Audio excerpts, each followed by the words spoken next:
국회에서 민간 기업들 재생에너지 직접 구매를 허용하는 PPA 법이랑 재생에너지 의무 사용 비율 RPS 상한선 확대 법안을 통과시켰잖아요. 해당 법안들은 국내 재생에너지 시장 활성화에 가장 중요한 제도들이어서 향후 대기업들이 재생에너지에 대한 직접 투자와 생산 전력을 구매할 수 있어 국내 재생에너지 확대에 기여할 것으로 시장에서는 보는 것 같아요. 민간 부분에서 투자가 많아지고 있나요? 이것들은 사업성에 관한 것으로 풍력 사업을 했을 때 사업성이 좀 좋아지는 면들이 있는 부분이고요. 그리고 풍력 사업 프로젝트 자체가 시간이 좀 오래 걸리고 처음부터 준비해야 하는 단계들이 많이 있어서 그런 프로젝트들은 계속 진행을 하고 있습니다. 코오롱 글로벌에 226억 원 규모의 4메가와트급 풍력터빈 공급 계약 체결했고, 제주 어흥풍력발전단지에 4메가와트급 풍력터빈 5기를 납품하는 294억 원 규모의 계약 체결이 있었어요. 최근 4메가와트급 풍력터빈 수주가 지속적으로 증가하고 있는 것으로 알고 있어요. 이러한 증가에 따라서 대량 양산을 위해 신규 공사를 공장을 증설을 준비 중에 있다고 기술 분석 보고서에서 본 적이 있어요. 4메가와트급 풍력 터빈 대략 양산을 위한 신규 공장인 건가요? 아니요. 먼저 신규 공장 증설은 계획은 하고 있고요. 그것들은 저희가 지금 10메가와트급 해상풍력 발전기를 지금 연구 개발하고 있는데요. 10메가와트급 해상풍력 발전기용으로 이것들이 개발이 완료가 되고 하면 공장 증설 같은 거를 더 이렇게 검토를 할 것 같습니다. 방금 말씀해 주신 게 10메가와트급 발전기 U10 모델 맞을까요? 네, 맞습니다. 2023년까지 시제품 설치 및 시험 인증 획득 후 상용화할 예정이라고 하더라고요. 차질 없이 진행되고 있나요? 네, 그래도 얼마 전에 국책과제의 기업으로 이렇게 선정이 돼서 꾸준하게 계속 연구 개발하고 있습니다. 10메가와트급이 상용화되면 외형 성장에 크게 기여한다고 레포트들이 있더라고요. 아무래도 판가 부분에서 4메가와트급이나 2메가와트급보다 조금 높아서 그런 건가요? 네, 4메가와트급이나 2메가와트급보다 용량도 크기 때문에 그만큼 단가도 많이 올라가게 되고요. 그리고 이제 이것들은 해상풍력용이어서 해상풍력 단지가 기본적으로 용량이 크다 보니까는 개발이 완료가 되고 해상풍력 시장에 진출하게 되면은 크게 성장할 수 있을 걸로 예상을 하고 있습니다. 지금 가지고 있는 제품은 해상풍력용 10메가와트는 개발 중에 있고 2메가와트급이랑 4메가와트급 제품들이 있잖아요. 4메가와트급이랑 2메가와트급의 판가와 영업이익 면에서 차이가 있는 편인가요?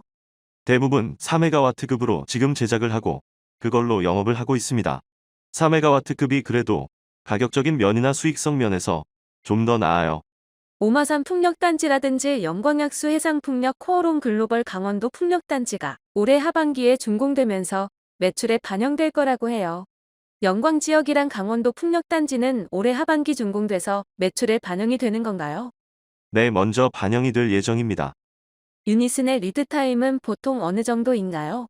이번에 영광 쪽 같은 경우 수주 계약 공시를 보면 작년 8월이 수주일이었는데 올해 말에 납품하는 것을 보면 1년 반 정도인 것 같아요. 네, 보통 풍력 터빈 같은 경우는 한 1년에서 3년 그 사이로 이렇게 기간이 긴 편이고요. 용량이나 이런 것들이 많이 크거나 하면은 기간이 좀 더 오래 걸리는 편입니다. 타워 같은 경우는 한 6개월에서 7개월 정도 소요가 됩니다. 매출에 반영되는 거는 여기 완전히 납품이 되었을 때 기준으로 매출에 반영이 되는 건가요? 네, 근데 조건이 다른 경우가 있어요. 보통은 기자재가 납품이 완료된 시점에 매출로 인식이 되는 거죠. 매출면에서 외형적인 성장이 있었지만 후판 가격 급등 부담으로 원가율이 상승하여 올해 상반기까지도 적자 기조가 지속되어 왔어요. 하반기 흑자로 턴어라운드를 전망하는 것 같아요. 올해 하반기 흑자로 턴어라운드가 가능해 보이나요? 네, 맞습니다. 하반기는 상반기보다 수익성이 좋은 매출들이 잡힐 예정입니다. 하반기로 갈수록 수익성이 많이 개선돼서 흑자까지도 기대하고 있습니다. 최근 윤석열 정부가 국무회의를 통해 새 정부 에너지 정책 방향을 통해 문재인 정부의 탈원전 정책을 공식 폐기하고 2030년까지 원전 비중을 30% 이상으로 확대하기로 하면서 국내 신재생 에너지 정책에도 변화 가능성이 대두되고 있는 것 같아요. 에너지 믹스에서 원전 비중을 기존 23.9%에서 30% 이상으로 늘리고 원전으로 추가 전력이 확보되는 만큼 문재인 정부가 제시한 신재생 에너지 비중을 낮추기로 기본 방향을 정한 것 같아요. 그럼에도 이미 국내의 발전 허가를 얻은 해상풍력 단지 규모가 18기가와트가 되는 상황에서 큰 영향이 없을 것 같다고 생각이 들어요. 여기에 대해서는 어떻게 생각하시나요? 그래도 온전히 올라가다 보면 자동적으로 신재생 에너지 비율이 좀 낮아질 수밖에 없는 그런 상황은 맞는 것 같아요. 그래도 아시다시피 이전부터 계속 추진하던 그런 사업들이 있어요.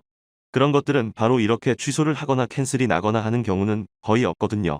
그래서 저희는 그냥 꾸준하게 영업하고 단지 개발하는 그런 전략으로 가면 될 것 같습니다.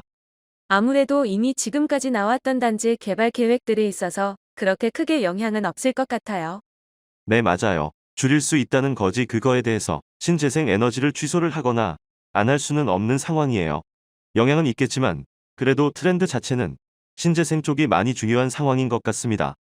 2022년의 매출액은 한 1,700억에 영업이익 35억 정도로 시장에서는 전망을 하는 것 같더라고요. 올 하반기에 완공될 풍력단지를 생각하면 매출의 외형적인 성장을 예견하는 것 같아요. 올해는 어떻게 바라봐야 하나요? 매출액 같은 경우는 전년 대비 상승할 수 있을 걸로 예상을 하고 있습니다. 회사의 장단기적인 모멘텀들이 있을까요? 그래도 가장 중요한 거는 지금 연구 개발 중인 10메가와트가 개발이 완료가 돼서 해상 풍력 시장으로 진출하는 게 가장 중요한 것 같아요. 이것들은 좀 단기적으로 이루어질 수 있는 건 아니고 그래도 장기적으로 준비하고 기대할 수 있는 그런 상황인 것 같습니다. 10메가와트급이 국내 최대 용량 해상풍력 발전기라고 본 것 같아요. 네, 맞습니다. 개발되게 되면 국내에서는 독보적인 위치를 더 공고히 할 수 있겠네요. 네, 맞습니다. 중요하게 드릴 말씀이 있습니다. 무슨 일이시죠? 내용이 도움이 되셨다면 구독과 좋아요 부탁드립니다.